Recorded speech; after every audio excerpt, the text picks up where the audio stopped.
You're listening to the Literary Lounge with Dawn Bates on Radio Cardiff 98.7 FM. Good morning, everybody, and how are we today? How has your week been? Yes, it's me, and I'm back with more Literary Lounge. And today we're going to be, we've got quite a diverse range of songs for you today, and so there's a little bit of something for everyone. But I want to actually talk about how we are in society. I mentioned last week about me getting kicked out of a webinar because I asked a question that really made a few people uncomfortable. But hey ho, you know how it is. You've got to stand for something, and one of the songs I'm going to play for you today is Andra Day's Stand for Something, because when we're in the spotlight and we have this platform and we have a level of success, or we're heading up an organization, we actually have the opportunity to make a difference in lots of other people's lives. So many people, they seek the titles, they seek the money and the prestige, and you tend to find this a lot in the world of authorship at the moment. A lot of people are paying somebody to write their book. We're overwhelmed by the influencer books and all these celebrities that are paid a ghostwriter, how to write their memoirs, and they say that I actually wrote it myself. It's like, no, you didn't sit there for hours upon hours, days and weeks and months on end, doing the research, writing the book. You got somebody else to do it for you. I know a lady who she brags about the amount of books that she's got. When you look at them, they're PDFs. Half of them are about 20 pages long, and when you actually look at the pages, there's a quarter-page picture of her face, and they're not books. They are PDFs. They are pamphlets. They are newsletters at best. They're not even an essay, because an essay would be, serious writing, not 3/4 of a page of bullet points and sentences. And I don't mean to dismiss people. We've kind of already established in earlier shows that I am a bit of a book snob. But if you're gonna say you're gonna write a book, because to not do it properly, to use AI to lie to your readers about whether you wrote it or not, it's just disrespectful. You're telling people, I wrote this book. You're lying to their faces. And if there's one thing that I really don't like, it's lies. And it really is disrespectful for the readers, because how can we trust you? How can we, if you're not willing to put the effort in? And I know I'm going straight in there, like there's no holding back today.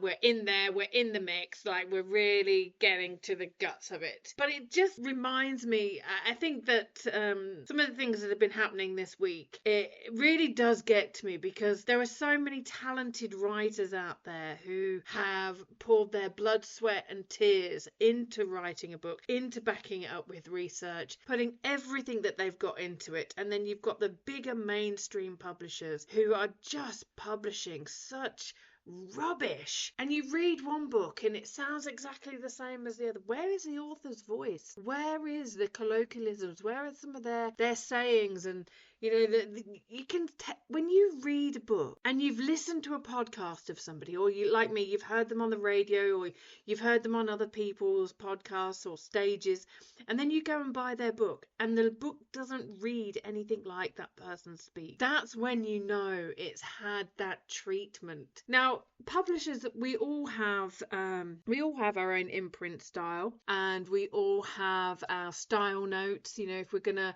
write it.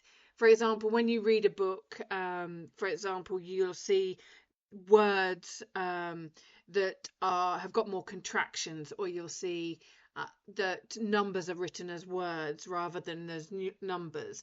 You will see percentage written as words, and it'll be per and then cent rather than percent or as an icon.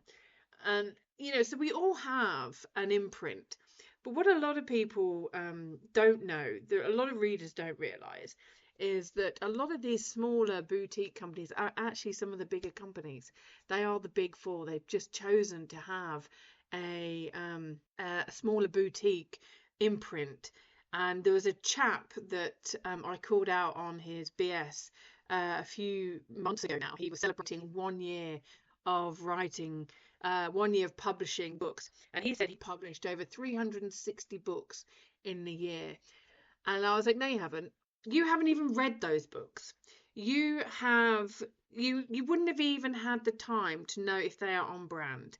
You wouldn't have had time to read all of those books. Now, there might be 3 people in his company, but even if they were all reading the books every single day, how on earth were they doing the business? How were they doing the admin? How were they attending to events? How were they doing the marketing? All of these different things.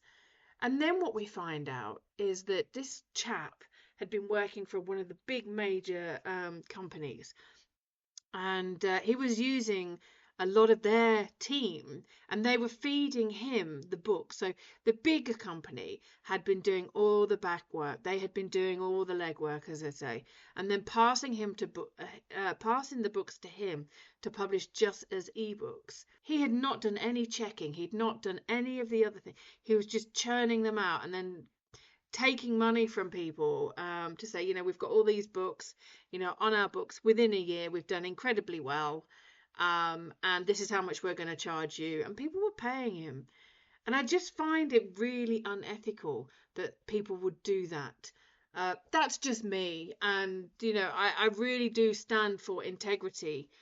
And I really like to see people writing their own book, because the thing is, when we're also using AI to write books, we don't always make sure that the referencing or the content is accurate. And if you are presenting yourself to be an expert in your field, but you have not written your book, and I ask you some questions about your book and you can't answer it, are you really an expert in your field? Have you read what AI has told you? Have you read what your ghostwriter has written? Is it in your voice? Probably not. So yeah, it's just something that got to me today. And there's a few other things that got to me today. For example, I'm hosting an event in Berkshire, in Theale, on the 25th of February. And it's to promote my book, Owning Our Ovaries. And the royalties for this book, they all go to endometriosis. And we've been putting flyers up, and one of the things that's become very, very clear is it has been the male-owned businesses that have said, yes, I'll help you promote it. I've asked women, well, ladies, the book is for us. The book is to highlight women's journeys, raise money for endometriosis, which you might be going through, or your daughter might go through, or your friends are going through, or your granddaughter might go through, or your sister is going through. And yet women are we're some of our worst enemies. We really, really are. And I even went into the local doctor's surgery here in Theale, because obviously we're raising money for endometriosis, and it's like, okay, we're talking about addictions in there, we're talking about abuse and, stillborn, miscarriages, and, so the book really does cover a whole range of health issues. And I was told, sorry, we can't promote the event because it's not medically related. The last time I checked, ladies and gentlemen, endometriosis, miscarriage, stillborn, births, mental health issues, addictions, they were all being treated by doctors and therapists, so it is medically related, but not according to this surgery. I was absolutely flabbergasted, and what made it even worse is that the managers of this doctor's surgery are both women. It's shocking. It just, sometimes you just think, what is the point? What is the point of supporting all of these different causes when the people that you're writing the book for, the people that you're raising awareness about the troubles that they are going through, you just get the backlash. And I know that my book titles, some of them are really quite controversial. I had Alpha Saving the World One Vagina at a Time, which was talking about FGM practices and, raising awareness of, the narratives that actually hid the female genital mutilation. And, I know that that's quite a controversial subject title, because why on earth would we want to save the world? Why would we want to highlight women's issues? The media would not touch it. I couldn't get a press release out there. But we have to stand for something. We have to stand for solidarity between us. And so I'm going to play you a song by Andra Day. It's called Stand for Something. If you haven't heard this song, it's quite an old one. And it really is about walking the walk and talking the talk, and really, calling out a lot of the issues that we see with people who, want to write a book, i.e. want AI to write it for them. They're just going after that title of author because it's going to see them, it's going to look good on their CV, or it's going to, get them a bit of an ego brushing or what have you. So this song is Andra Day and Stand for Something. And I think I might actually have a cup of tea and calm down a little bit. What do you think? Oh, so there we go. That was that great song there by Andra Day. Self-respect. Let's have some more of that, I reckon. And I know that, a lot of people are afraid of writing their book. They are, they're worried about that imposter syndrome. They are afraid that if they write it themselves, it's not going to be good enough. And there's so many doubts and fears that go into writing a book. So when we actually see all of these books on the market, we actually are seeing the very bravest of the brave, because there are a lot of people that say they're going to write a book and don't actually write the book. We see a lot of people that, they wax lyrical about, yes, like it's going to happen. I'm writing it. 10 years later, they're still writing it. 20 years later, they're still writing it, or they're still researching it. I worked with a chap who'd been researching a book for 30 years. And he didn't realize he needed an author coach. He started working with me, and within 6 months, the first one was written, and he's now on to his second one. We're working on that. But he didn't hire me as his author coach. He just hired me to do a critical review, and it's taken him nearly 18 months. So 3 times as long without an author coach. And we all know that coaches do help us go that bit deeper, get that bit stronger, increase our confidence, etc. So, there are ways in which we can overcome our fears and our doubts. We can speed up the process. And it's one of the reasons why, I'm here on the radio, I'm talking books, and I want to really make sure that people appreciate the effort that goes into writing a book, because there are, like I say, lots and lots of people that say that they'll write a book. Only 2% of everybody who say that they're going to write a book actually start, and only 1% of the people who actually finish. And that's a very, very low number. Only 1% of the people who actually finish writing the book actually go on to publish. And so if you do go on to write a book and you do publish it, then you're in the 1%. But though of those 1% of people, very, very few people actually go on to make a lot of money. They are called the starving artists, which I will come on to a little bit later. Now, there's an article that I wanted to read to you, because they're saying that there was an article in the Times by C.C. Browning, who was saying that there's a crisis in non-fiction book sales, and what is to blame. Because we're buying 17 million fewer factual books than 6 years ago. And they're saying, is the rise of podcasts to blame? Or are publishers' obsessions with celebrities and influencers to blame? Now, this really does tie into what I'm talking about here, because part of the article says, when did the big magisterial titles so common on late 20th century bookshelves disappear? Where did they go? Is there anything left to read for those who aren't interested in ghost-written celebrity memoirs or self-help manuals? Now, this is actually quite lazy, because, and I will go on to journalism in a future show, on the integrity and the responsibility of deeper journalism, because there are thousands, there are actually millions of books written by self-published authors or authors of boutique publishers, the smaller publishing houses, not the ones that are owned by Penguin or Hackett or Hachette, sorry, I'm thinking of the Hackett, the sports brand there, or the Simons and Schusters of the world.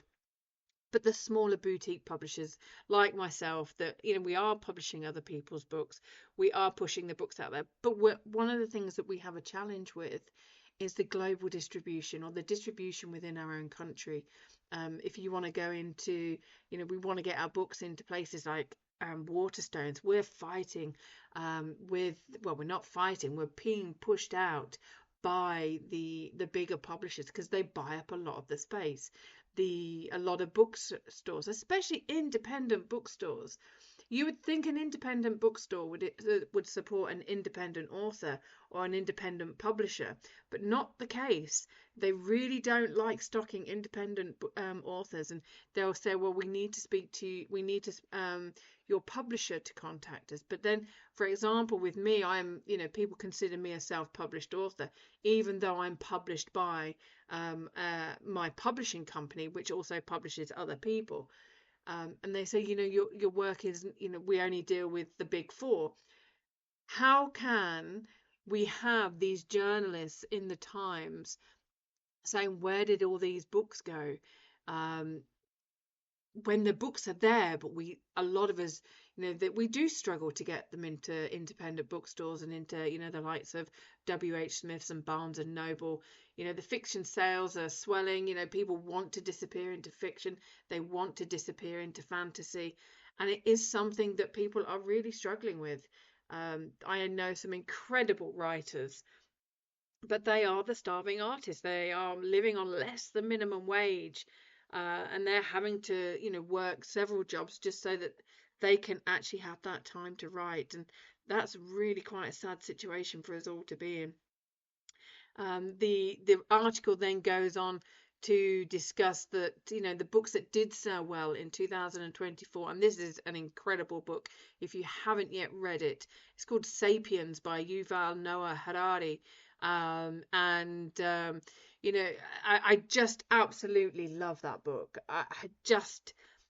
Both of his books are incredible, and he has a way of presenting you with the information throughout history, and really bring it home to why we are the way we are and why certain things exist. I mentioned to you last week that I've always told my children that smart people don't follow stupid rules, and there's one rule about the not playing on the grass, or not playing ball.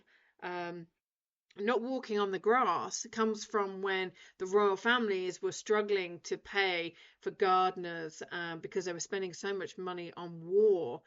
And so to prevent the grass areas in the gardens being, spoiled, they said, don't walk on the grass, don't sit on the grass. So whenever you see this now, I always think, but they can't afford it. So all of these private gardens and the people that say you're not allowed to walk on the grass, or, these communities are saying no ball games.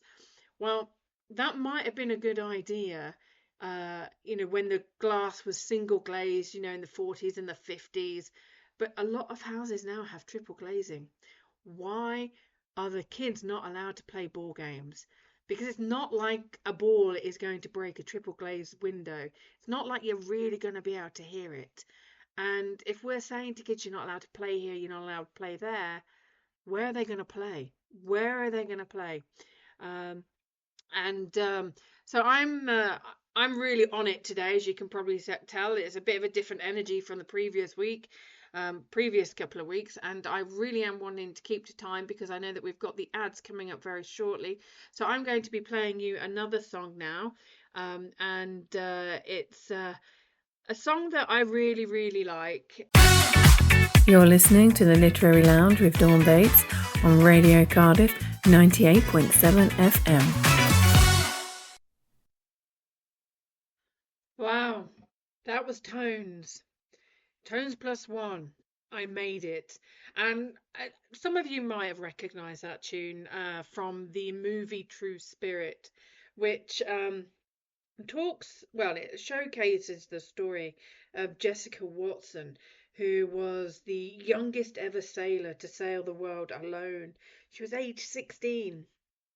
And there was huge controversy about her going from Australia because they were saying that her parents were neglectful, they were irresponsible. There was a whole, should her parents be arrested? Should be her and her siblings be taken off the parents because how irresponsible of them were they, to allow their 16-year-old daughter to sail around the world. And I think this is the thing that we come up against a lot of the time, that people outside of us, they think they know us, they think they know the life we've lived, and they impose their own limitations and their own values on us. And they tell us what we can and cannot do with our own children, with our careers, with our books, with our beliefs, and we're told that we mustn't do that, or it's not really realistic, is it? And I really hate the word realistic, because realistic is just a word that people with limitations impose upon other people. Well, it's not very realistic if you're going to go after that business target, is it? It's not realistic if you go after that job, is it? You're not really able to do it. It's not realistic if you're going to write a book. It's not realistic if you're going to make a career out of music. And and it's these things that people, I know a lot of people are well meaning. I know that people, they some of the people care for us, but a lot of it is a lot people not wanting you to achieve the things that they're too afraid to start or believe are possible for themselves.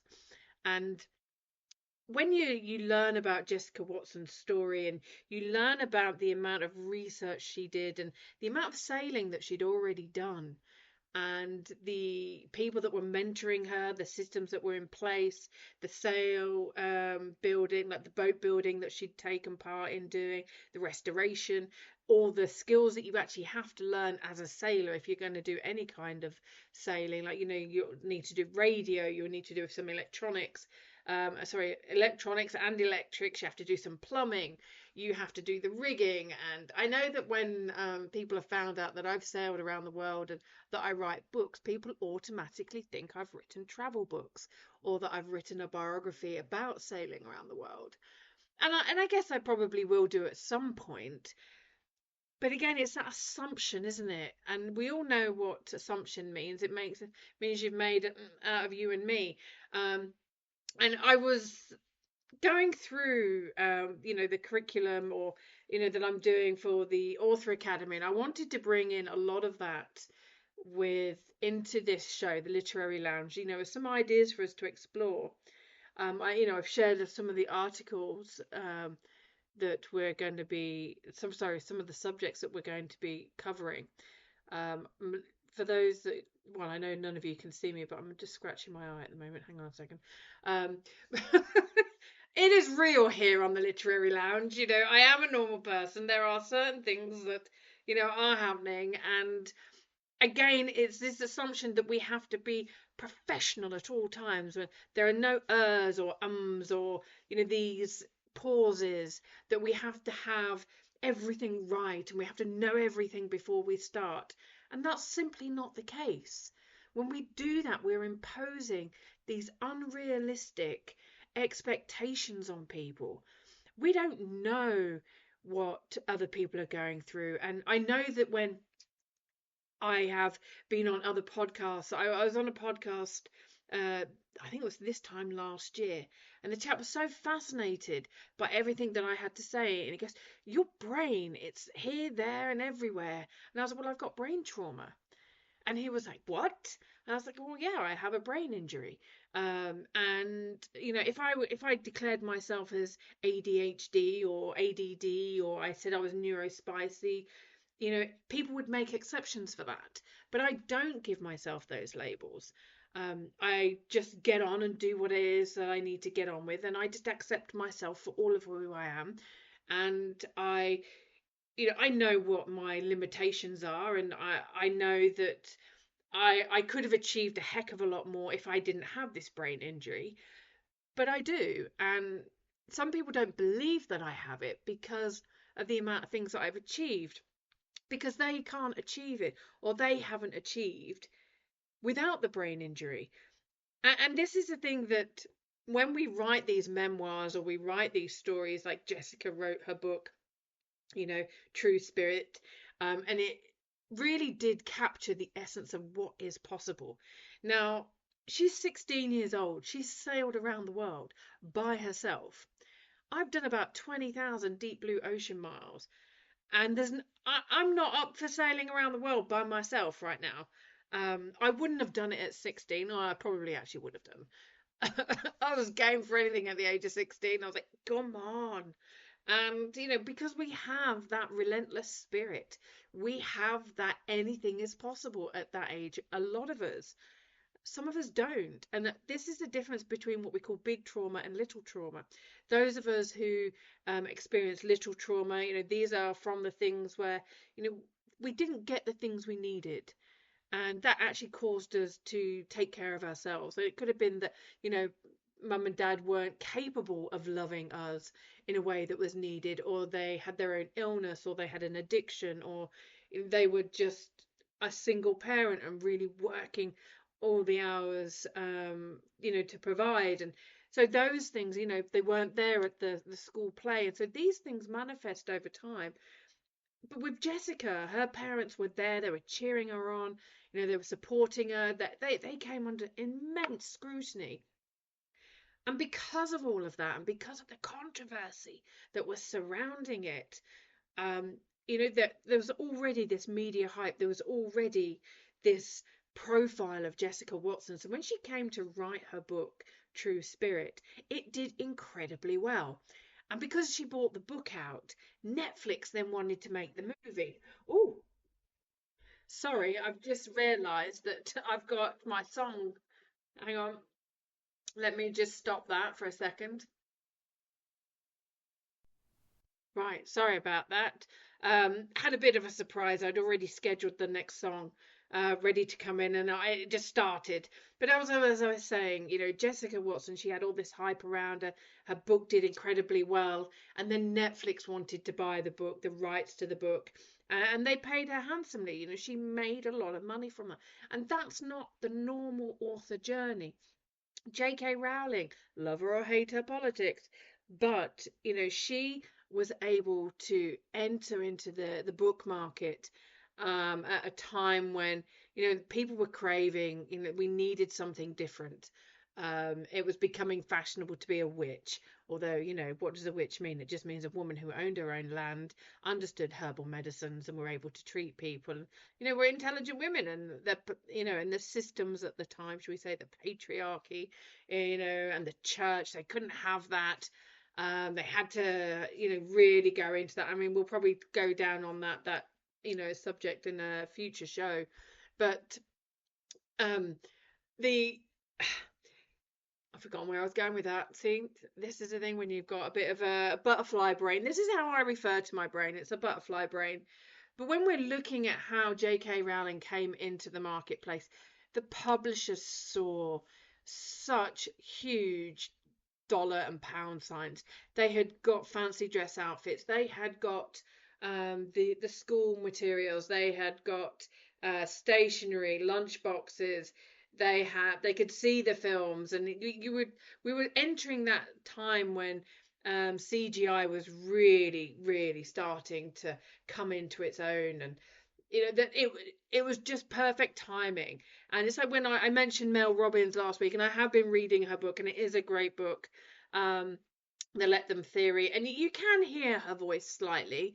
It is still very much the publisher's voice, the publisher's tone, but there are snippets of Mel's voice coming through there, and if you listen to her podcast, you can actually hear Mel's voice in her book. And also her daughter Sawyer helped her write it. But Mel Robbins' career started because at the very beginning of the TEDx talk, and she was one of the very first people to do a TED talk, and then it exploded because people really needed to hear what Mel was saying right there. They needed that pause, that 5, 4, 3, 2, 1 countdown, ready to launch themselves into something, and stop procrastinating. And they really needed to make sure that, this is the thing when you're writing a book, what is happening. And by the time you've written the book, have you already missed, they say, have you missed the boat? Are you going to be able to make money from it? Do you know how to make money? Do you know how to really capitalize on your book? Are you looking at merchandise? And this next song that has been interrupting me is really, really very poignant for this point. So I'm going to shut up now and I'm going to allow the Oh, the Last Need to sing to you with another brilliant song of theirs. Oh, I do love that song. Oh, the Larceny and Welshly Arms. They're two of my favourite bands. And if they ever come to Cardiff, I really do want to be there. Absolutely. I might even see if I can get them in the studio, but there we go. And that is something I am going to be looking at doing and bringing some guests in for you. So you're not just hearing me rabbit on all the time. But again, it's that, when you're looking at building a career as an author, as a writer, whether you're a songwriter, a script writer, we have such an amazing creative audience, creative community here in Cardiff and in Wales. We have some of the greatest, authors and poets of all time that hail from Wales, and that it is so important that even though we are creatives, we understand how to make money. It's about using that creativity to be able to make money. Because if we don't know how to make money, how are we going to survive? How are we going to be able to publish the books? How are we going to be able to go on these road trips and promote our book? They're called book tours. And if we are solely relying on royalties alone, which a lot of authors do and a lot of writers do, we're never going to be able to pay the bills. And that's why it's so important to diversify. And it's not just writers or screenwriters, poets, songwriters, because the thing is, we can only rely on our friends and family so far, and sometimes we can't even rely on them, and we do rely on complete strangers buying our books or buying our music. And not all of us are Ali, and he said Ally McBeal. Those of you who used to watch that series back in, what was it, the 90s, about that law firm, I can't remember what that YouTuber is, Ali something. She goes out and she busks and she sings all these songs. Not all of us who write books or poetry or songs, we want to be in the limelight. We want, other people to sing the songs for us. We want other people to act out the films that we write. We're not actors. We are people that write. We're readers. And this thing with actors, you need to be a really good reader to be able to embody a script. Or if you're a singer, you need to be able to embody that song and understand the meanings from it. Are you interpreting the words the way in which the songwriter intended? Because even if, for example, with Jessica Watson, who I mentioned with her book True Spirit, when she was speaking with Netflix, and a lot of people that write books, a lot of the time when a platform such as Netflix or a film company or a film agent buys your book or the rights to your book, you don't get very much say in how the film or the documentary or the series is then created. You're lucky if you get creative director, and that's when you can get paid. That's when you are going to get the big bucks. But you've really got to be willing to push your book in lots of different ways. Now, a lot of people, they use Facebook ads, they use Instagram ads. I think that's just called Meta now, is it? Amazon ads. But again, this is a whole speciality of being able to write adverts. And even if we do put our adverts out there, how many people are actually buying the books? Because we're so bombarded all the time with buy this, buy this, buy me, buy me, buy me, buy my product, buy my service, buy my makeup, buy this, buy this. And there's so much out there that is calling for our attention that it can be overwhelming for the end user. Now we are going to be coming up on the hour, and I do have another song for you. It's a bit of a funky song. I like it. Again, you'll have seen that my music taste is very, very random. This one is all about that motivation that we have, and being the very, very best version of ourselves. Because another thing that we tend to see is that when we actually pick up a book, this is something that a lot of writers, songwriters, playwrights, film writers, copywriters, whatever it is, we get that point where we overanalyze. Are we so afraid of not doing such a good job that we actually stop ourselves from doing it in the first place? And it's about having that motivation, it's about having that drive and being the better version of ourselves at every single time. Now, we can write the first version, we can write the second version, but if we're always writing the next version before we release it, we're never going to get better. We actually have to keep moving forward and putting stuff out there. I have this, I might have 28 books to my name, but it's through working with other people and, constantly pushing myself out of my comfort zone and going, you know what, I'm open to the haters. I'm sharing my journey with you as a new radio host, and it's really quite interesting how many people have come out of the woodwork. I'd love to be on your show, really love to. And it's like, oh my gosh, it's happening again. When I first started out as an author, I had a lot of people telling me, that, they were so proud of me, or, I'd love to read your book, I'd love to be in your book, blah, blah, blah. I've got a really great story. Maybe you can write my book. It's like, yeah, I can write your book, but it's going to cost you. I tell you what, instead of you wanting to be in my book, like, why don't you buy this book? And there was one young lady that I knew. We were friends at the time. She said, well, I'm not interested in reading your book. I already know you. She didn't know me at all. She really didn't. And so I said, Linda's 20 quid. And she goes, yeah, no problem. I said, right, okay, what I'm going to do is I'm going to use your 20 quid and then I'm going to buy a copy of my book and then I'm going to give it to you. And she goes, well, what? I said, the fact that you are willing to lend me 20 quid but not willing to buy my book says a lot about your friendship.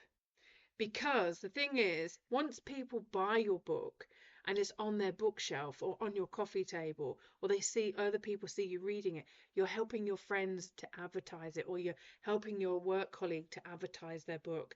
And that could mean a huge, huge difference for a lot of people. And it's that lack of support and that lack of vision that other people have that actually stop a lot of people from from writing and publishing their book. They're afraid that no one's going to support them. And if they've grown up with little trauma of not their family and their caregivers not being there to support them on their journey, or being there to encourage them or to big them up, they have to find it from within. And this is what this next song is all about. It's all about finding that bit within you. And after the song, you're then going to get the ads and the news. And then I'll be back for the second hour of the show. And we're going to be switching things up and we're going to be going off on a different tack. Hopefully you're going to be still with us. If you're off into a meeting, have a great meeting. But remember, always be the very best version of yourself, because, why would you not? It takes just as much energy. So here we go. Here's Jean Ferris with Are You? You're listening to the Literary Lounge with Dawn Bates on Radio Cardiff 98.7 FM. Right then. So I said I wanted to take us down a different avenue today in this session, because I want to actually address the healing modality of literature. It is called bibliotherapy, and it's a whole science, and it's how the brain responds to literature. Now, if you were listening last week, you'll remember that I said that when we read a book, we're having a meeting with ourselves. We are inviting ourselves, our mind and our nervous system, to just slow down and take a pause. We're rushing through the day. We're doom scrolling on social media. Everything is going fast by so quickly. Whereas when we read, we're giving ourselves permission to slow down. And like I said, there's this thing called bibliotherapy, and on the website, bear with me one second. It is called the British Association for Counselling and Psychotherapy. There's an article on there by a lady called Bijal Shah. She's a bibliotherapist, counsellor, and author of Bibliotherapy: The Healing Power of Reading. And she offers like bibliotherapy sessions, literary curation, and bibliotherapy training. Now, I myself do narrative coaching. It is about looking at how the stories that we tell ourselves and how they impact our lives, how they can help us thrive, or they can actually keep us stuck. Because the more we tell ourselves negative things, like Julia Roberts said, or Vivian in Pretty Woman, the bad stuff's easier to believe. And Bijal goes on, well, she starts her article with, do you ever pay attention to that feeling when a book resonates with you and ask why? Or is it simply a momentary observation that flees as quickly as it appeared? Often we blink past the emotions that a piece of literature triggers in us, despite the connection we may have felt with something deep within us. This is the charm of literature. It brings us back home, to ourselves. It connects our conscious mind with our deeper subconscious, or it prompts thoughts and feelings, all of which might be telling us something important. The clues in the messiness of life that may offer us self-awareness, insight, and understanding. And literature, she goes on to say, does this with ease, suspending our defences as we sense safety and intimacy with the author and or characters with whom we connect. Through this therapeutic relationship, the literature holds mirrors up, whether it's the familiarity of the emotion, the experience, or dynamic in the narrative. We find ourselves held in a safe space to explore and process these. Now, I remember there was a book I read called The Story of Edgar Sawtelle, and it was about a young boy who wanted to do his best by his mum. He wanted her to be proud of him. They lived in this remote farm, and I resonated with him quite a lot. And he found solace and companionship with dogs. And as do I love my dog. She's sat here by my feet, and that book has stayed with me since I read it, and I must have read that nearly 20 years ago. And it's by a chap that I don't know whether this was his own story, but it was by David Robolsky. And honestly, like, this whole book, his family were dog breeders. That's why he had this connection to dogs, and it was started by his grandfather, and then the family kind of becomes broken in some ways. And I don't want to, I'm trying, see, this is why I get really frustrated trying to describe a book, because it's almost like there's just so many juicy bits, and I'm the person that I get so excited about a book that I end up giving away the plot. This is why I struggle with sharing with you the whole preface of it. But just some of the moments, those tender moments where he's, helping to feed the pups, and he's just watching them, and the way in which David actually writes this story, it just reminded me so much of when my dad brought home a puppy and told me to close my eyes and hold out my hand. And I held out my hand, and there was my very own puppy, my own dog. And he'd rescued this dog along with some friends where he worked, because one of the guys at work, their dog had had all these pups, and he was going to just throw them in the river. Now, my dad, being my dad, said, if you throw those dogs in the river, we'll throw you in the river. And, that's the line of, that's my kind of parent. That's my dad. And my mum, I remember before my brother and sister and I were even born, my mum rescued a dog that had been bought by a farmer as a gun dog. But because Lady was gun shy, the farmer was going to shoot the dog. he was gonna shoot Lady, and my mum said, "You shoot that dog, and I'll shoot you." So apples don't fall far from my parents' tree, as it were.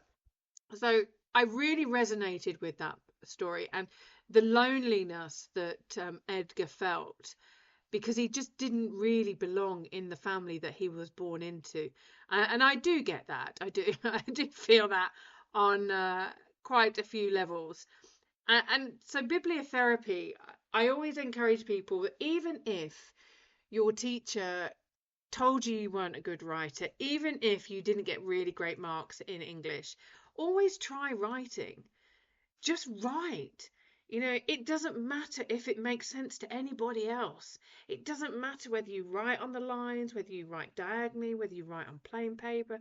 It doesn't matter. You can write on the back of a napkin. Keep a diary. Because one of the things that you'll notice is as you're going through, you'll start to see reoccurring thoughts or reoccurring ideas or beliefs or goals that you want to achieve. And if those things are coming up, they're coming up for a reason. And if you're still writing them, it's almost like you're manifesting that. So if you're talking constantly about negative things or you're writing negative things down, this is what you're going to be attracting in your life. And we've all heard of the law of manifestation, etc., etc. But when we go back to what the Times article was saying about how we're buying 17 million less books about factual books, there's a chap called Mark Richards, who's a co-founder of the independent publisher Swift Press. He has been saying that one of the possibilities that until recently, if you wanted to hear about a subject in any kind of depth, a book was really the place that you would go to. You'd either go to the library, you would either buy the book, you'd study it, you'd go to university, what have you. And it really did have the monopoly of everything that you wanted to learn. And then we had the internet. People could go on and research it and discover it. But now that we've got the podcasts, he's saying that he does think that the podcasts are now a format for the first time ever as a viable competitor for the book. And this is a publisher, because even just in the UK alone in 2025, we had 15.5 million people listening to podcasts. Now, just because 15.5 million people are listening to podcasts doesn't mean to say those 15.5 million people are not also reading books.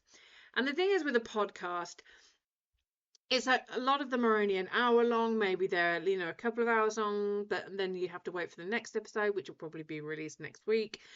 And you're not really getting that in-depth experience of a book. You're not slowing down. You're still busy while you're listening. You're not giving yourself and your brain permission to slow down. And that can be really, really dangerous. That can be that can really screw up our nervous system. And one of the things that I really do encourage people to do is actually take a moment and write down some ideas. Really consider where they want their life to go. And this next song is probably a bit contrived, but hey, it's a really great song. And it is about your future and it's about you owning it. And this is Natasha Bedingfield with her song Unwritten. It is one of my favorites, and good job that you can't hear me sing. Here it is. Love that song. Really love that song. I remember as I've been traveling around the world, I'd put that on in my headphones and I would be singing it as I was walking down the street. And I don't care if my singing's off key. I really don't. And because it was like, what do I want next? Where do I want my life to go? Where am I going to take it? What am I calling into my life? And just to give you a bit more information about this lady that you're listening to, I always knew I wanted two boys 4 years apart, and I wanted them both before the age of 30. And I just knew it was done. I always knew I'd go and live at sea. I always knew I'd have a job reading and writing books and getting paid to read and write books for a living. I always knew these things. And that's the power of writing things down. And when I looked through my journals as a child, the journals that I would make as a child, it was just those were just the things that I would write over and over again. So I knew that that was going to be a thing. I knew that's how I was going to spend my life. But I was very blessed. I did have some very good teachers. And I remember Miss Patterson. She was, gosh, she was ferocious. She was great. She was one of those ladies that she was such a disciplinarian, but you thrived because of it. And she was one of those ladies that you were in awe of, but you were terrified of, because she would give you the best hug for doing the best work, and she would give you such encouragement, and she would be your biggest cheerleader. But if you stepped out of line, she'd also tell you off. And I think that's a good balance to have. But I had her, and I remember when I was in Mrs. Hill's class, when I first went up into junior school, at 11 years old, I was going into Mrs. Layton's class, which was a year above Mrs. Hill's, and I'd be reading books from her class, and then I'd read all of those, and I'd be going into Miss Patterson's class to read all of books there. I was already like 2 years ahead of myself. I just devoured books, because when I was at home, there was a lot of arguing going on. And we weren't really allowed to have friends over. It was just not a thing. And I was a bit bored of the people, the kids in the village. So yeah, they're just not my people. And so I used to spend a lot of time in my bedroom reading. And I was always destined to be a raver as well, because I used to get my mum and dad's records, and I used to put them on fast speed. And I'd dance around my bedroom playing my mum and dad's records, whether it was the Nolans or the Charlie Pride or whatever it was. Or I'd put Michael Jackson on fast. That was my music. Or whatever music I had, I'd have to play it at the faster speed, just to use up some of my energy, and just because I just thought it sounded better. And then, I started raving. So there are no surprises in my life, really, for those who know me. And it was just this whole thing. I got so much more support outside of the home, in the school, in the library, and I would devour it. And I did get encouragement from my teachers. And I think that is so important, that teachers take that time, or find that time, to be with the students and encourage them the best that they can. And I know that they've got to listen to the mainstream narratives. They've got to do the agendas that the government are passing on, because they can risk their job. I also know a lot of my friends who are teachers from different countries around the world. When we get together and we discuss what's going on, both as parents as well as teachers, the biggest consensus is that we love it when we just step back and we allow the kids to show us what it is that they're made of. No agenda, no forcing the government narratives or what have you onto them, but allowing the kids to show us. And I remember when I was teaching, I used to say to the kids, right, this is what we've got to learn this week, this month, and this term. How do you want to learn it? These are the things we need to read about. Not these are the books we have to read. It's like, these are the things we need to read about. And I would get the kids to go, right, okay, let's go to the library. These are the kind of subjects that we need to cover. I want you to go and choose your own book. And it was really interesting seeing the selections that the kids would come back to class with, and we would sit there and we would discuss their choice of books, and we were like, okay, so how are you going to do this? How are we as a class, how are we going to bring all of these different books together, and how are we going to present them? And I'd get them to lead the classroom. If I was a teacher here in Britain, I wouldn't be able to do that. I mean, I'm a bloody great teacher. I don't know if I'm allowed to say bloody, but I already have done. And this is the thing, that when you allow kids to show you who they are, you're giving them that element of trust. You're giving them the confidence to speak up for who they are, rather than having their voices squashed. And I have never agreed with parents speaking for their children. Even this morning, there was a mother that I met, and I'd asked her son a question, and she answered for him. I'm like, and I really wanted to say to her, don't speak for him. I didn't ask you that question. I asked him the question. And this is something that we as parents have really got to stop doing. We've got to stop answering the questions that our children are asked, because it's not about us, it's about our kids. I never used to speak for my boys. People say, they'd ask me a question about my boys. I'm like, well, just ask them. They're standing right there. You need to speak directly to the kids, because the kids will tell you. And that is one of the reasons why so many kids are boarding school, or they don't feel respected, or they don't feel heard. And then we grow up as adults that don't feel heard, and we don't feel respected. And it's this cycle. And this is why I always say to people, write all of these frustrations down, get them out. Because once they're out of your system, and you're writing it down and you're going, right, I want to do this, I want to achieve this, I want to experience this. And one of the things I always get my clients to do is start making a list of the 300 things that you would love to achieve in your life. What are the 300 things you want to experience? Maybe you want a new kitchen knife set that's sharp, because you really do need sharp knives in the kitchen. Maybe you want to jump out of a plane. Maybe you want a new outfit, or you want a new job, or you want to go on this holiday, or you want to go sea kayaking, or you just want to take a whole day and just sleep, just get into bed and just sleep. Or you just want to spend a day listening to your favorite album, and understanding the lyrics on a whole new level. Now, this next song that I'm playing, just before we go into the ads, is another one of my favourites. I've got so many favourites. But I love this. So does my youngest son, who's 19. He has loved this song since he was probably about 8 or 7. 7 or 8. And you'll understand. You've got to know me a little bit by now if you've been listening for the last few weeks. You'll understand why I love this song. And then after this song, we're going into the ads on half hour, and then I'll be back for the last half an hour of the show. So enjoy. This is Pink Floyd. You're listening to the Literary Lounge with Dawn Bates on Radio Cardiff 98.7 FM. Right then, so we're back after the news and ads there. So what do I want to talk about for the final half an hour?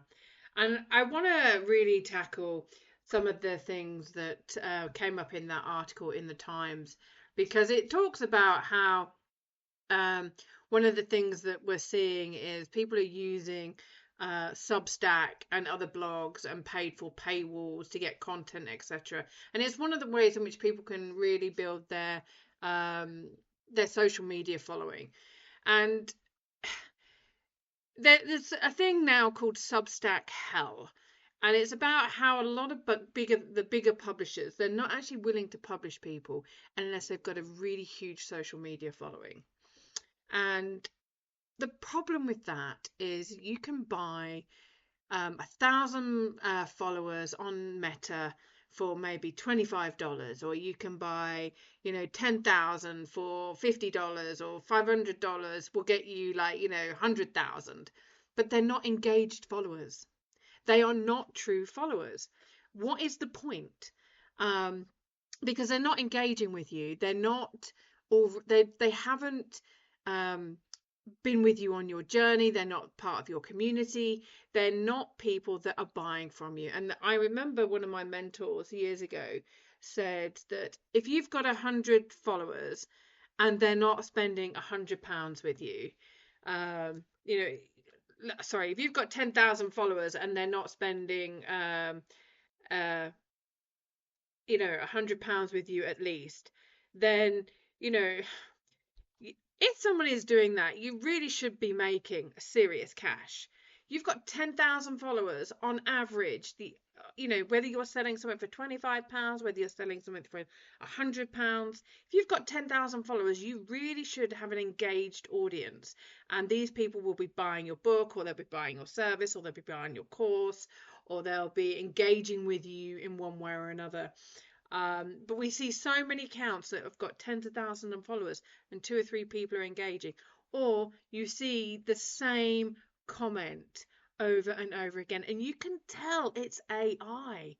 I see people on LinkedIn where I normally hang out, and if they are, and I can tell that it's an AI comment. And today, funnily enough, someone who I have respected for best part of 30 years couldn't have given me more of an insult if he'd have tried. He turned around and said to me that that's great writing. It's like 50% human, 50% AI. And I was like, I'm sorry. That could have been, that is the absolute worst comment or feedback you could give somebody who writes everything from scratch. Now I reread the message that I sent him several times, and there's no AI. That was purely me.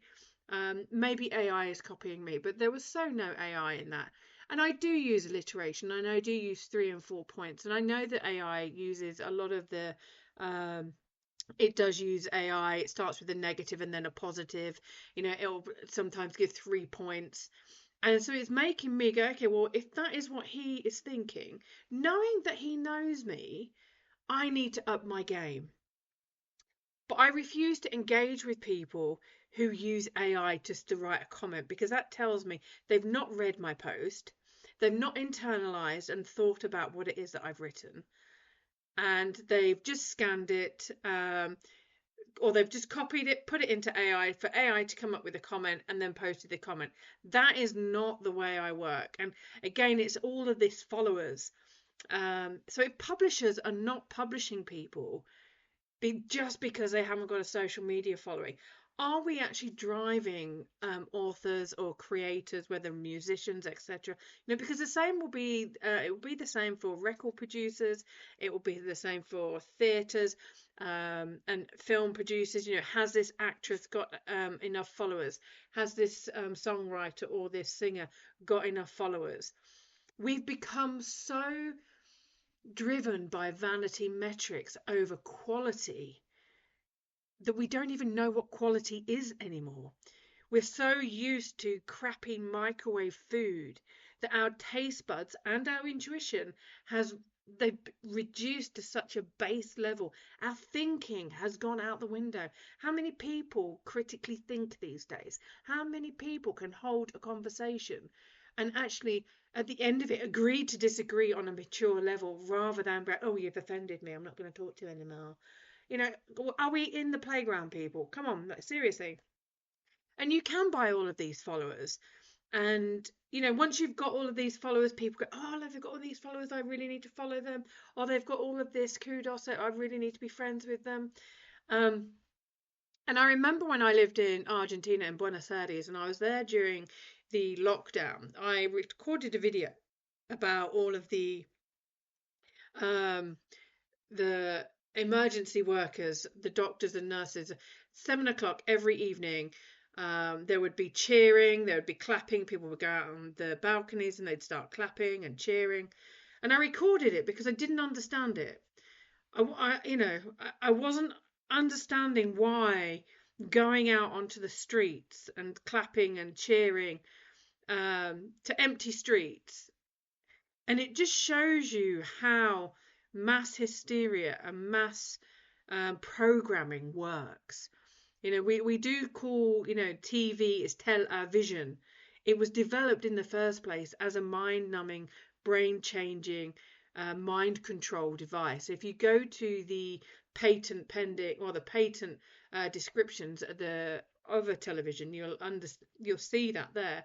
And they call it television program. We are telling a vision of a program we want you to believe. And then when you read, yes, you're listening to somebody.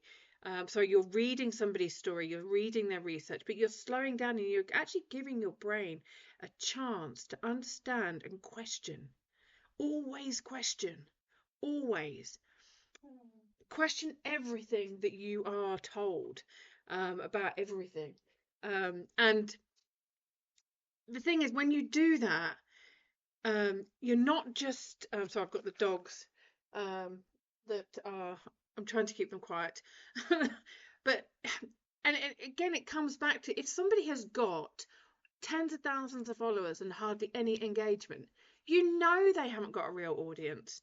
You absolutely, and it might take years. It might take, a decade. And it's like those overnight success stories that have taken 30 years to get there. Um, and I'm about to play you a song in a couple of minutes, which actually really does sum this up. Because once somebody becomes someone, after years of struggle, after so many points of, what is the point? I'm just going to give up.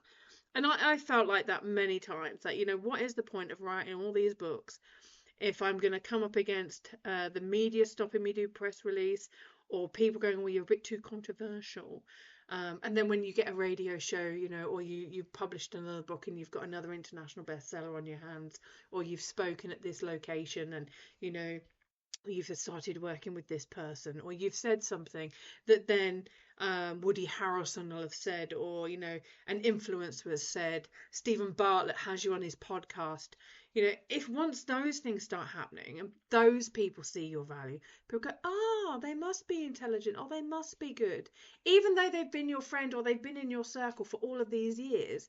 It takes a celebrity or someone who has also had the hustle, or that has taken a while, or just had been in that right place at the right time. So publishers and TV people and record labels, theatres that will only work with people if they've got a massive following. You're driving inferiority. You are driving people to cheat the system. It's like the government is encouraging us to lie about a lot of things, just to get, an appointment at the doctors. We have to make things out to be worse than they are, or we have to, you want to get some help and you have to make things out to be worse, or, whatever it is. And it's like, what are we actually doing to one another? What are we actually, what kind of society are we creating? Because some of these people that have got very few followers have got some of the best content, and some of these unknown authors have got some of the absolute best books you'll ever have. So the next song is by one of my favorites, Teddy Swims, and it's Broke. So let's go listen. That's such a great song. I am a big fan of Teddy Swims. I only realised who it was, because I was listening to a few of his songs, unbeknownst to me that it was him. I was like, he sounds a bit like Chris Stapleton. Because I like Tennessee Whiskey as well. And my son actually said, how many Teddy Swims songs have you got? I don't know. I don't even know who he is. And again, I didn't know what the guy's name was. I just knew his songs. And again, that's how, a lot of us are with the books. We love the book. We sometimes don't know who the author is, but we know what the title is, and vice versa. One of my favourite authors is Elif Shafak. She has now become the head of the Royal Literary Society, or Royal Society of Literature. And that's a really great place for us to, if you are considering writing a book and you want some funding and you want some financial support, then that's a really great place for you to reach out to and see if you can get some funding from there. But again, it's, one of these, again, like the events that they put on there, you really have to be someone. And breaking into the writing world or the publishing world, it can be really, really difficult. And it's still quite snooty, I think. And, you do get some people who are talking about, they use words that are really quite alien to a lot of people. They're not everyday words. Some people like to, what I call, they like to use these big words or these industry exclusive words just to make sure that they look like they fit in. And I'm not that person. It's like, okay, instead of talking about the protagonist, I'm like, okay, who's your main character? What is there? And it's about bringing it back to, the ground level and the grassroots, and making sure everybody's included. And again, with the article I wrote, Inclusion and Isolation, one of the things I actually wrote in there, which has been a quote that quite a few people have said, oh my God, I read that and it was boom, mic drop. Because I said that those people who like to cancel us, how are they any different to the Taliban that are cancelling women?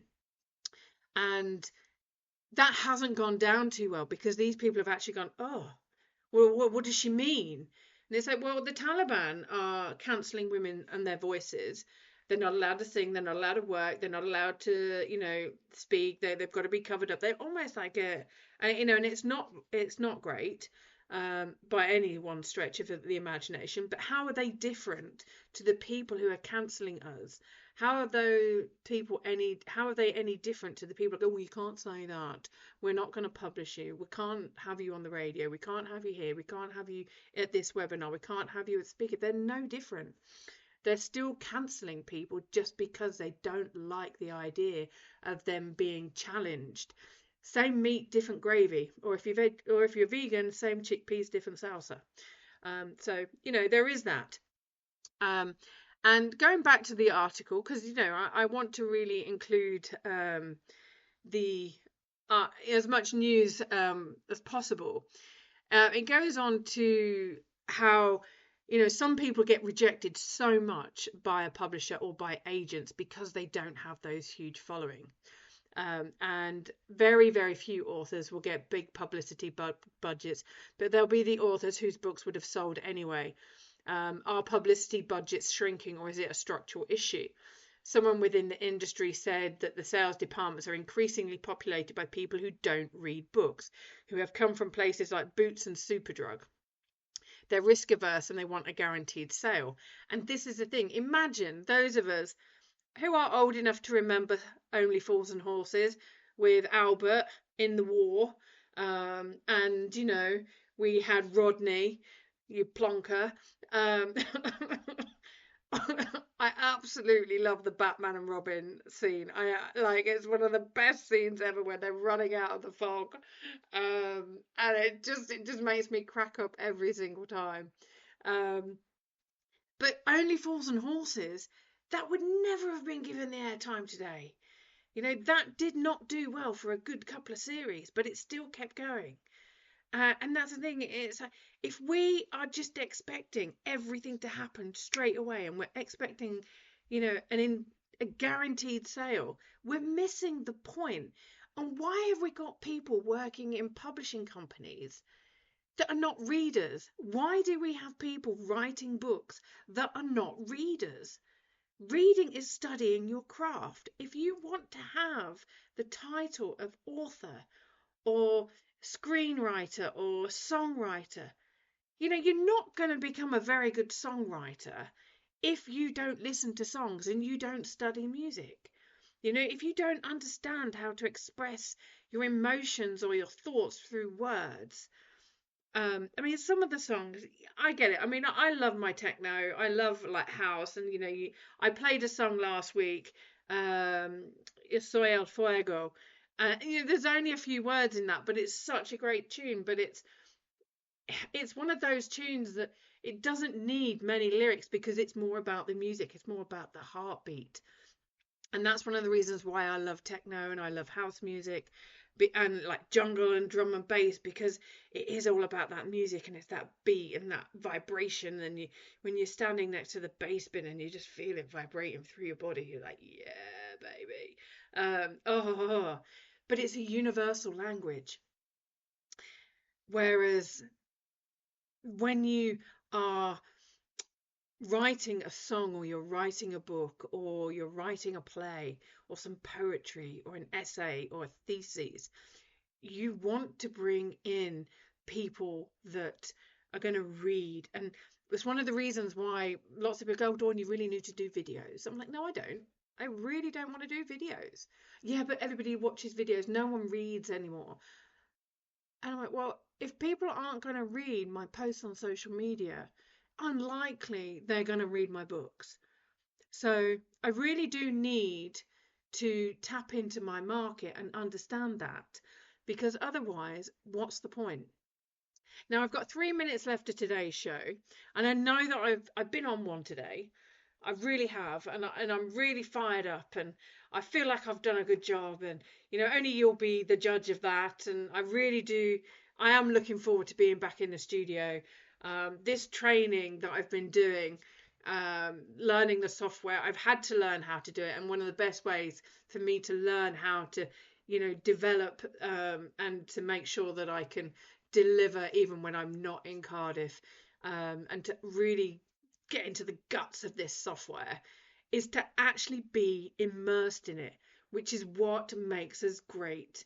That's what makes us great at whatever it is that we're doing. Now, if you're a video editor, you need to be immersed in like the video and the editing and the sound and the music creation and bringing it all together. You need to be immersed in that. You need to get into it. If you're a fabric designer or you are a clothing designer, you need to be immersed in prints and folklore of the fabrics and the textiles, and you need to be there living, breathing. You need to immerse yourself, which is one of the reasons why a lot of us true authors, not the ones that have got AI or ghostwriters to do it for us, the ones that actually read and then write and then delete and then write and delete and then research and write and maybe delete 10, 20, 30,000 words.